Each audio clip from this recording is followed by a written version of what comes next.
Si Santo Papa Pio I, ang ikasampung Papa ng Simbahang Katolika Romano, ang kanyang pagka-Papa ay tumagal mula humigit kumulang 140 hanggang 155 AD. Bagamat merong ilang pagtatalo sa mga eksaktong petsa, ang kanyang pamumuno ay minarkahan ng paglaban sa mga erehes at pagpapalaganap ng Kristyanismo sa Roma. Mayroong kaunting impormasyon tungkol sa kanyang maagang buhay. Ang ilang mga mapagkukunan ay nagsasabi na siya ay ipinanganak sa Aquileia, Italia, at na siya ay dating alipin bago maging isang malayang tao. Ang kanyang kapatid, si Hermas, ay sumulat ng The Shepherd, isang mahalagang akda sa panitikang Kristiyano sa unang siglo. Ang panahon ng kanyang pagkapapa ay nailalarawan sa paglaban sa mga erehes, tulad ng mga gnostiko at mga marsyonista.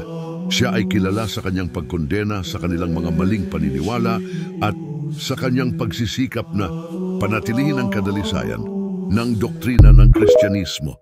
Pinagtibay din niya ang pagdiriwang ng Pasko ng pagkabuhay sa linggo. Mayroong pagtatalo kung namatay ba siya bilang martir, habang ang ilang mga mapagkukunan ay nagsasabi na siya ay pinugutan ng ulo. Ang iba ay hindi sigurado. Gayunpaman, siya ay kinikilala bilang isang santo ng simbahang Katolika at ang kanyang araw ng kapistahan ay ipinagdiriwang tuwing Hulyo 11. Si Santo Papa Pio I ay isang mahalagang figura sa kasaysayan ng simbahang Katolika.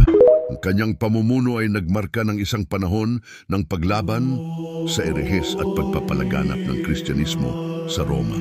Bagamat merong ilang mga detalye sa kanyang buhay na hindi pa lubos na maliwanag, ang kanyang pamana ay nananatiling isang mahalagang bahagi ng kasaysayan ng simbahan.